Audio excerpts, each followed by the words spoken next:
Hello everyone and welcome to the International Racing League, round 12 of 25, and we're in Norway this week to finish off our Scandinavia tour. Some major news headlines entering today's race. D. Thorn and Viola Ling are both sent to the rear of the grid after their incidents in Karjala, and of course, as mentioned previously, Viola Ling has a 30-point penalty for causing that stack up at the end of the race. A lot of drivers have been concerned about this track, considering it's a little slick, considering this is the only race in the Arctic Circle. In fact, this race takes place in a scientific base, if you want to call it that, studying the ice flows in the north of Norway. So, as you can expect, this track is slick with ice, and we've seen some pretty nasty spins, especially coming into turn 1 and the final turn, which is turn 5. With that being said, there is not really anything else to talk about. So let's take a look at our starting grid. In Garrison has scored her first International Racing League pole. Garrison has been very close to winning this year. This will probably give her best shot. Jessie Knott's on her outside. Knott's had a bad weekend last week in Karjala, so she's hoping that a strong performance today could get her closer to the championship, especially with Ling's penalty. Marco and Cathart both are legitimate championship contenders.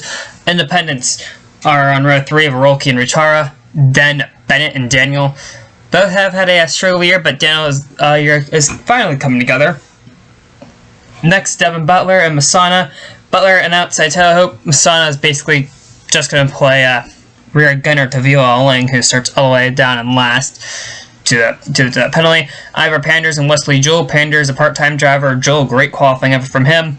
Then it's Korting and Regazzoni. Ferrari minus the fact that they were the top. Ferrari have been the most consistent cars all weekend, though when it matters the most, they seem to didn't pull it together, and in Thorne's case, she's got a penalty. Roy and West, I think they're both expecting more, or at least Roy was. I think West got what he wanted. Same for Smithley, and Mikhail Sokolov is making his first start since the US 500. Vothanov and Jackson. Vothanov, this is his first oval start, so I don't really know what to expect from him, but Vothanov told us today he won a nice, calm race. Rayburn and Antonov, it's weird saying a Team Star USA car in the back had a oval, if you want to consider this an oval. Well, like a polygon, really. But, Raver didn't get much as we're taking the green flag here in Norway. Great start by In Garrison. But Knox is going to get the better of her entering turn number 2. And Knox will quickly pull away from the 33 as Cathart's doing the same on Danny Marco. And now, as Marco's falling back to 4th, and Cathart's making a small peek on Harrison, but nothing too scary, I guess, as Harrison still holds 2nd by the time they finish off 1. And behind them, Rolke and Masana are taking swings at each other already. This is on lap 2. Masana has none of it and hooks the 04 and puts them both into the wall. So Masana is torpedoing her own race, really. Not what Toyota needs. Ivor Panders making his last start for this into the Gravis City Grand Prix, clearing Robin Rutara, the independent trophy driver. And it's not going to make a move on Jake Bennett as Cathart clears Harrison. Sokolov also his first start since the US 500, and this is Keegan Reagan, an independent trophy effort, making her first start of the season. We're seeing PA Racing make the trip out to Norway. PA Racing attempted the US 500 with both Reagan and Lucas Weber. We expect to see Weber next weekend in Germany. Both Randy Thorne and Viola Ling both sent to the rear of the grid after their silly collisions under caution at Karjala. Both quickly making their way to the field. You can see the 63 car back there and the 10. They just had poor qualifying efforts. Devin Butler's tucked by Wesley Joel. And around he goes. First caution on lap 5. Ace Smithley nowhere to go, and so is Mikhail Sokolov. You can see the 04 and 5 both at the pit lane. It looked like 3 wide just didn't go too well, and the 7104 just ran out of options.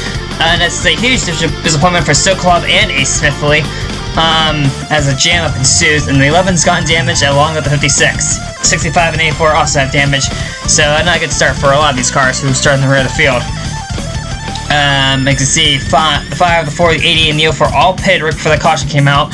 Like we said, this track has some ice on it, and a lot of cars have been sliding and bouncing off the wall. So, not exactly what you want. But it's not really my problem, to be honest. As we wait for the green flag. Green flag's out, and let's try this again. Team Rocket both get a good jump on the field, and they're blasting away. Something they've become known for so far this year, however, they've had no luck whatsoever.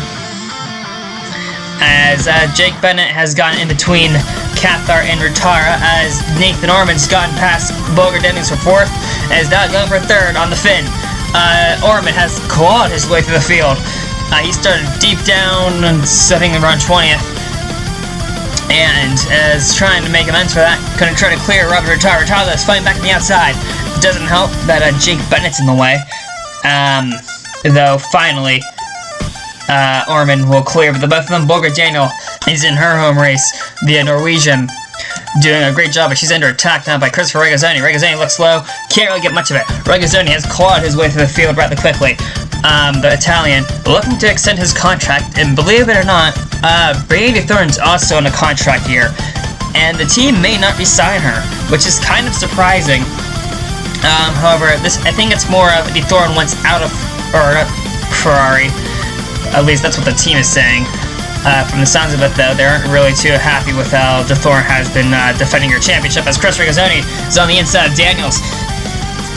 Again, trying to take 4th. Excuse me, yeah, 5th away from the 75. Victoria Antonov, who's finally having the better of her teammate all weekend, not just this race, which helps when your teammate gets involved in a lap 5 crash. Daniels is holding off with both of them. Antonov has a run on the 55. 55 tries to throw late block, will throw the block successfully, much to Antonov's chagrin. Daniels slides wide, almost into the wall.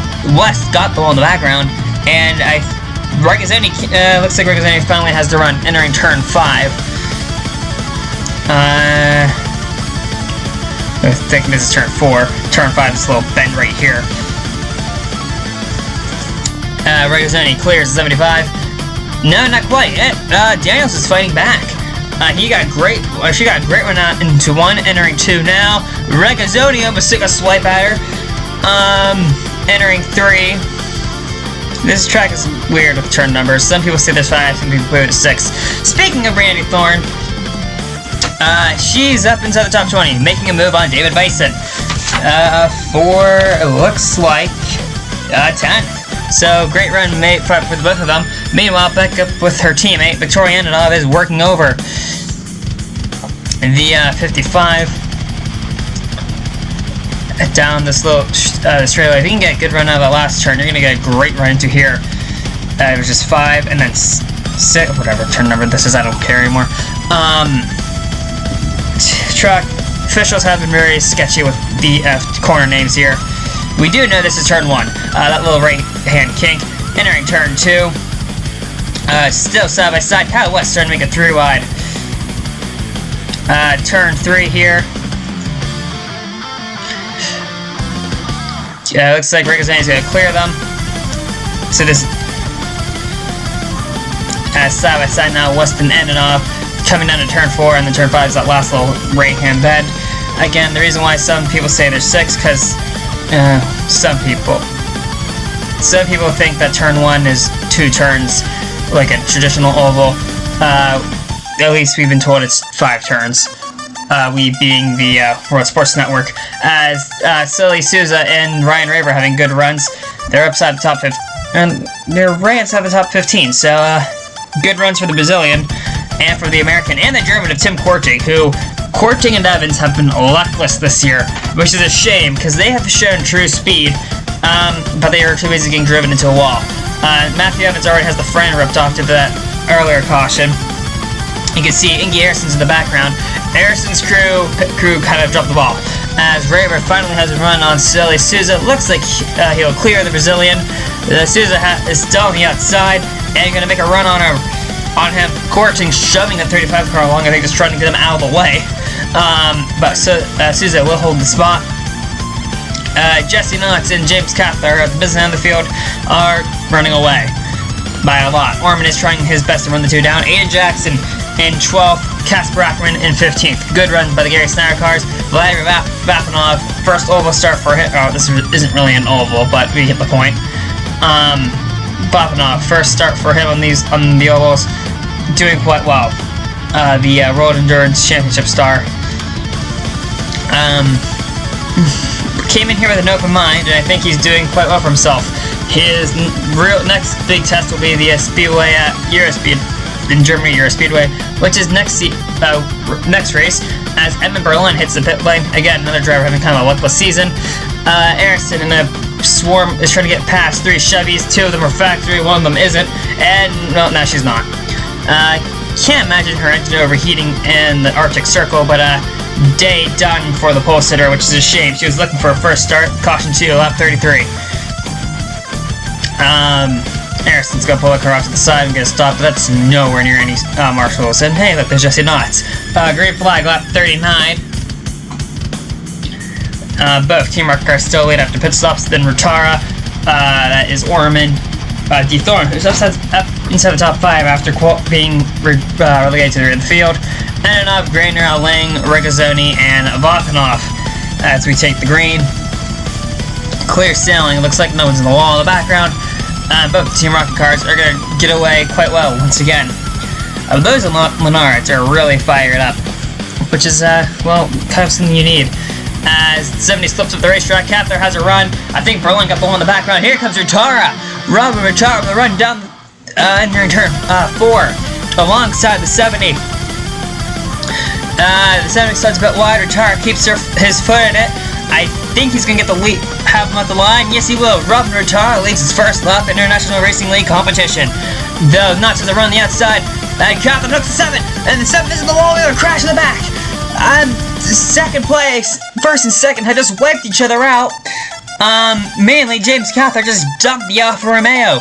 Jake Bennett nowhere to go, neither for David Bison or Nathaniel Ormond. Matthew Evans gets a piece of it, so does Ira Panders, and that's going to take the 21 out. Oh boy, this is not going to be a lot of people happy with Kathler after that maneuver. After some pit stops, Chris Regazzoni has gotten to the lead, and look who's in third, Viola Lang, the points leader. After Qual being put last. Regazzoni gets a good start ahead of everyone else, and the Force just put the love in the wall, and he's in the wall as well. So that's what, one turn, we already have a caution. Yeah, Wesley Joel just wipes out the factory Toyota and then sweeps across the nose of Edmund Berlin. So I wouldn't, not really good things happen. Oh, he also clips the 19, getting away from that wreck. So not good if you're Wesley Joel. You just ticked off the team owner, or not team owner, but first driver at the lead team. And then drew the eye of the officials. So you're not really doing yourself too many favors. What is Yushiroki doing? Okay, so Hiroki's reporting a flat. His team told him to stay out. I don't know why. But oh well. Not really a smart decision by the launch entry crew, as Jesse Knox leads Thorne and Gorya Gorgonev, who's having a great run in that 72 car. That very underfunded 72 car, might add. Edmund Berlin, getting a little bit of the way of the 13, but nothing much he could really do there. He's just how this track is. Nate Orman trying to go around the outside of the 54, his teammate underneath of him, and he's in the wall. And still, as soon as they get to the back of him, I think that was more incidental than anything. Just because we're 24 at the wall and he flew up suddenly. That's how physics work. Though Andonov's going to have around 24 now, it looks like. Souza backs out of that one. Smart move on that part. This truck you really can't go 3 wide on. Andonov takes the spot. Orman fighting back. Same thing up ahead with his teammate and Casper Ackerman. 24 holds off the 54. This was happening in front of them when this was all happening. Brigadier Thorne got a run on the 70 and is going to take the lead. So, the reigning champion, who's had a dismal season, is up front.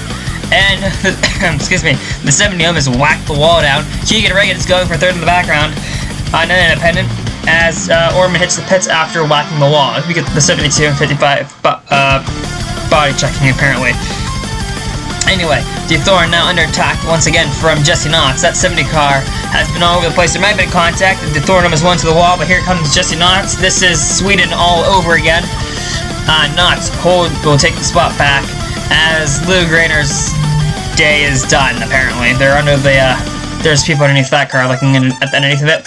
Bulgar Daniel, after getting shuffled to the rear of the field, making her way to the field, she's dragging Everett Masana and Viola Ling with her. So, despite being caught up in despite basically having to stop for the last incident, she is clawing her way through the field as she hits the wall. So, maybe not anymore. The Thorn also in the wall. This is going to open the door for Gorgonov and Reagan. So, the two independent trophy cars have just taken second and third because of a mistake made by the Thorn. That seems to be the story of the Thorn season. Making mistakes when she really shouldn't be. As you can see, they are pushing the 77 to the hauler. Meanwhile, when the 75 hit the wall in the background, and the 13 the same thing, Bothnov has run on Silly Souza. Side by side, entering 5. Looks like he's going to clear the 3. Here comes Regazzoni. No, Souza has a run on the outside. You don't want to be on the inside turn 1 for, well, the reasons we've been seeing. So, Souza doing a good job holding up the 172. And Anov also having a good run. And he's trying to get around the 24. Never mind, she's not! No caution. But that is going to put a lot of damage on the right-hand side. As Pierre Lamont has gotten past the 87 of Reagan, and Goria Gorgonov is being hunted down by Brandy Thorn. Good run by the 72, though. The Thorn, though, now has to be aware while she may be trying to attack the 72, she is left behind her. Here comes Pierre Lamont, the Frenchman for University Motorsports, alongside 13. Cass Brackman running 5th in the orange car. Good run for him. Side by side down into turn number 1. The Thorn has the advantage, but Lamont's keeping his foot in it. The Frenchman was also looking for his first win. His teammate and team owner got one in Kansas. As the Thorn holds the spot for now. Get the benefit driving by the 13. 87, I think, trying to go around the outside of the 13, but that's not really recommended. The one play that's recommended is turn 1, but they're making it work. Behind them, Kyle West is trying to make a move on James Cathar, who's somehow still running, who I think has made more enemies than Donald Trump and Andrew Tate have the past year. So, good job, buddy. Entering turn number 1. He just wiped out the 80. James Cathar, no regard for any of his competitors today. Oh, and Matthew Evans, I think, was kind of caught by surprise.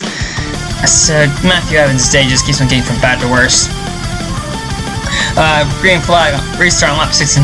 Nice. Knots leads Gorgonov, Lamont, Reagan, Ackerman, D. Thorn had fallen through the pit cycle. Apparently, they're having issues with the right-hand side when she hit the wall. Some of the tires couldn't come off, so they spent a little time repairing that. But I don't think that Thorn's too concerned, considering who she has in front of him. Or her. But I would be, considering some of these cars have been absolute weapons today. Great start made by Knots. Everyone looks like they're getting away good. Gorgonov doesn't look like he can clear the 99. And Lamont's going to try to take advantage of that. Gorgonov does finally get past the 99, but Lamont underneath Antonov, and, well, Antonov sliding backwards. Ackerman, good run. He's up in 5th, trying to get around Keegan Reagan, who's running 4th. As Reagan just got sideways, as someone, I think, just hit the hole in the background. It was a road car. I think that was the other Ferrari of Regazzoni. But meanwhile, the 54, who has damage from somewhere, is going to get past the 87. As they're now the Thorn is now splitting the lap car of Berlin. Speaking of the Thorn, a few laps later, she has made no progress. In fact, she's wide in the wall. Again, here comes Souza down the inside. She's going to take 6th away, or 7th away from the 13. But it looks like the Thorn kind of let her have that. Meanwhile, the Bulgarian of Goria Gorgonov is now under attack from Pierre Lamont. That's Gorgonov sliding it wide, but the 59 has a run down the straightaway, entering turn number 5. Viola Ling's a lap car, so I guess for the first time in a long time, the 59 isn't worried about the 11. Entering 5. Lamont's going to have him at the stripe, but I don't think the 72 is going to win by that easily. And no, he won't. Gorgonov holds on to the spot. And Lamont slides back in line. Meanwhile, Nick Thorne and Silly Suze are around a million, seemingly. These two cannot get away from each other. No, 13 has given the 3 a few shots, none of which have been working. Back in second, Lamont having, this is a few laps later, Lamont having a run on the 72 again, finally. This time, it looks like he has a better, he's in front of the 72 and will clear him completely before the stripe. So, Lamont is going to try to run down the 70 as Ryan Raver is hitting the pits in the 35 car.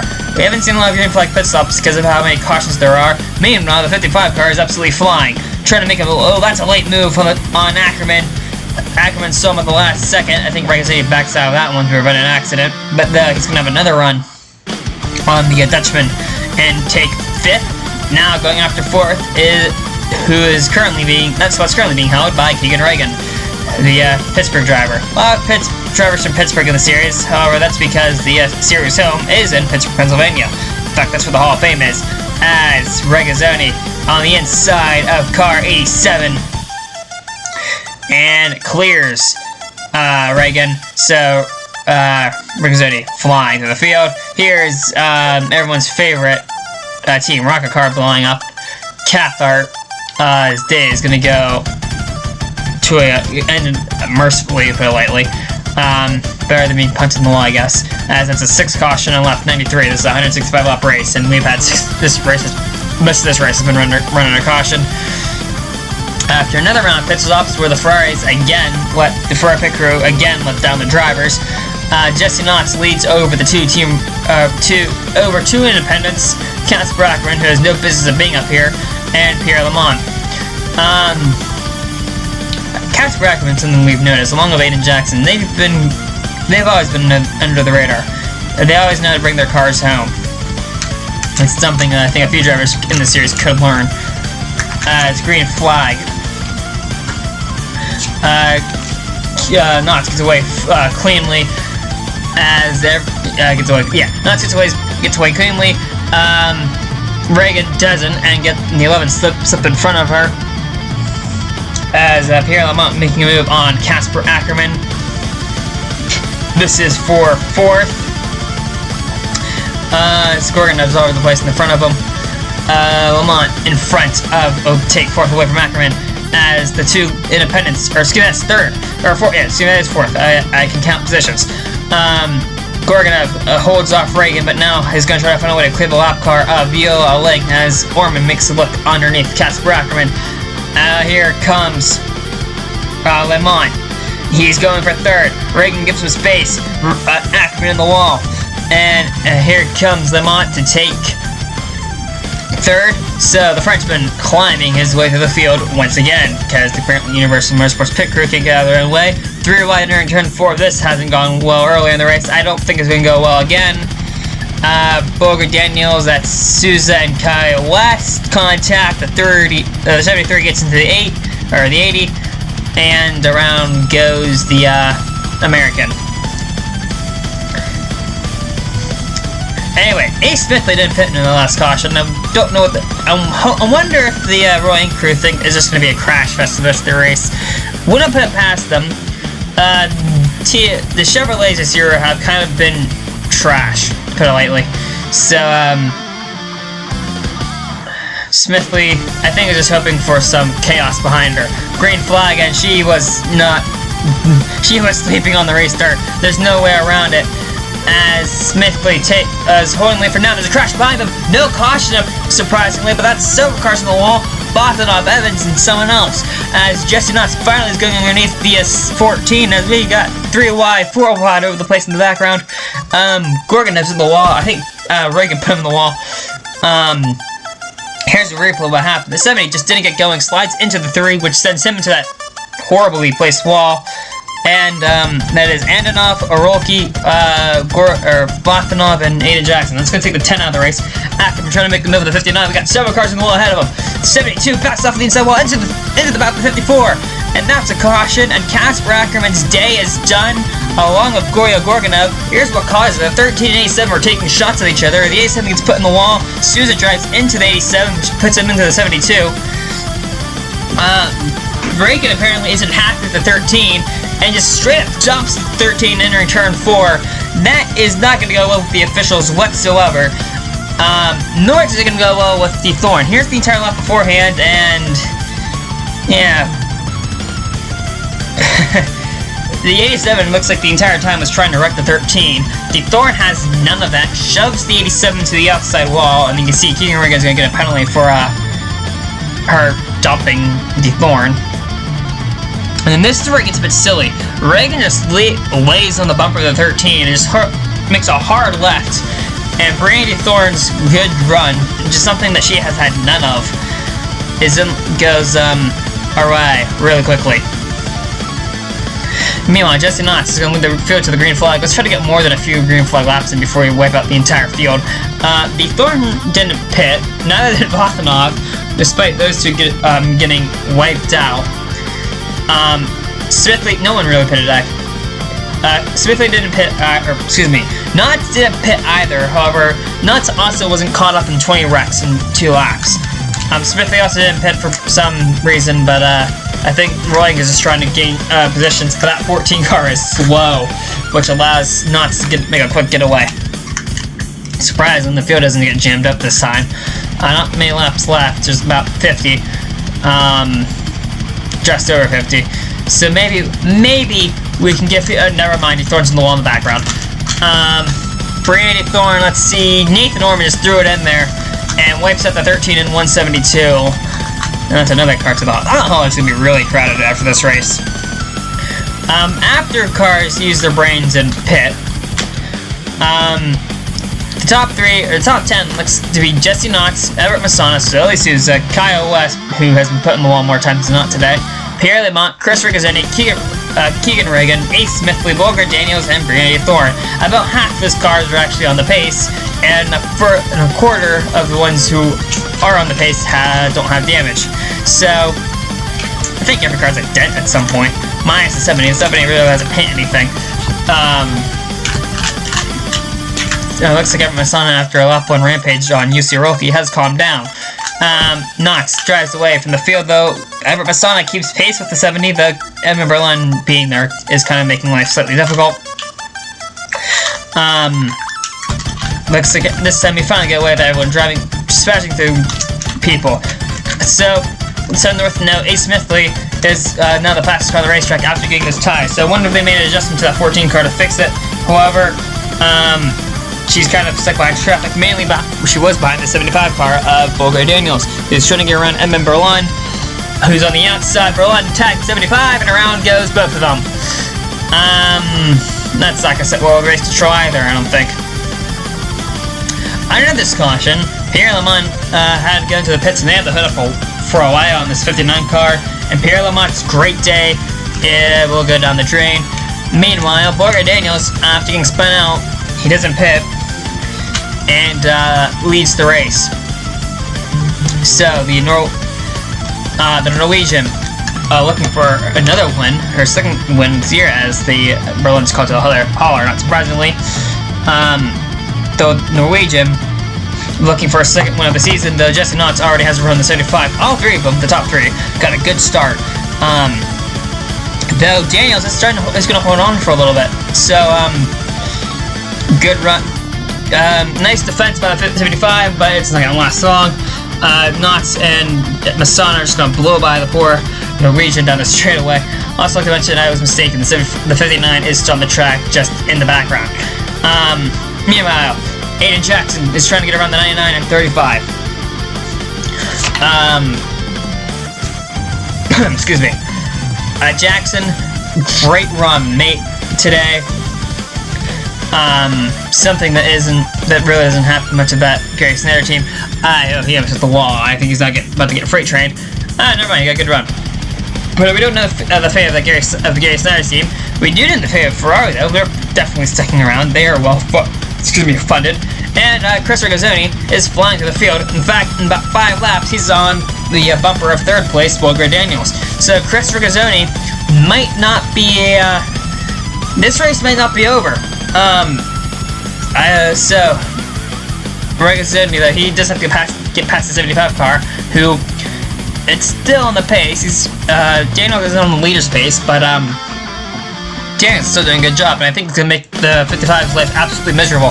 Regazzoni though, that's on a run, entering turn 4, down to turn 5, and right now in front of the 75. Looks to be clear of the 75, but the one's gonna have a run coming into turn number 1. As Regazzoni has to check up, the 75 doesn't, just has to lift off. And Regazzoni, I think, is gonna fall back in line and try again later.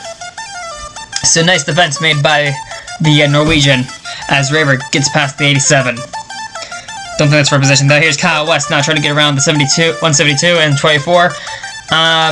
Jackson looking low, contact 3 wide, that's not gonna work. Nope, Kyle West in the wall again. And that's another caution. That one I think is more through is never gonna work here. And Kyle West is everyone's favorite ping pong ball, isn't he? Anyways, Sully Souza and the good amount of cars either when they pit only took fuel or didn't pit or took 2 tires. Souza just took fuel, so which means the fastest cars of the day, the 70, the 55, the 19, are all back in the back. So this race still has something left. Souza leads the 50 and trying to get TH Motorsports' first career win. Keegan Reagan's trying to go for her first win and her first start. In fact, she has to run on the Ford. Entering turn 2, not exactly clear, but now looking low is the 87. Coming into 3, Reagan and not quite. Souza fighting back, but Souza is wide. Almost into the wall, but that's going to give Reagan the advantage, and she's going to take the lead away from the Brazilian.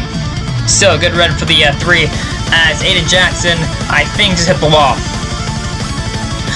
He's getting freight train. Here comes that's Regazzoni. He's going to try to go for 3rd. Down in turn 3 there. 59's holding up a few cars, or not holding a few cars. I mean, it kind of is, because they hardly on the pace. But he's doing a good job, as at the 70's not getting freight train with the 3 and the 19. Regazzoni still in the inside of Aiden Jackson. Can't really get by him. I can guarantee you the Ferrari team bosses are livid, or pulling their hair out, because that's a Ferrari Junior holding up a Ferrari main driver.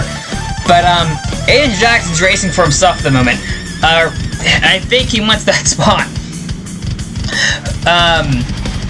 As he almost hits the wall again, Aiden Jackson gets loose, and it's going to force him to give up position to Regazzoni. But Jesse Knox cannot get past the 98, as the 24 and 11 are also fighting for position at the moment, though this isn't a battle for the lead as they touch. That could have been bad. After a minor scare for Orman falls back, and Regazzoni has a run on Sully Souza. So Sully Souza versus Ferrari has been the story of today.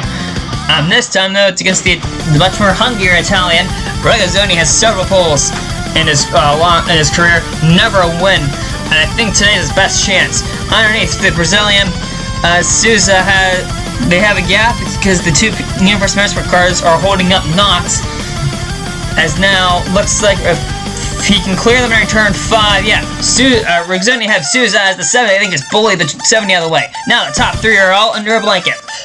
Reagan versus Regazzoni versus Knox. Only one of these drivers have a win, and one of these drivers his first career start as Jesse Knox and Regazzoni make contact. And the 70 just laid on the bump of the 55. That's not going to sit well with at least the Ferrari crew.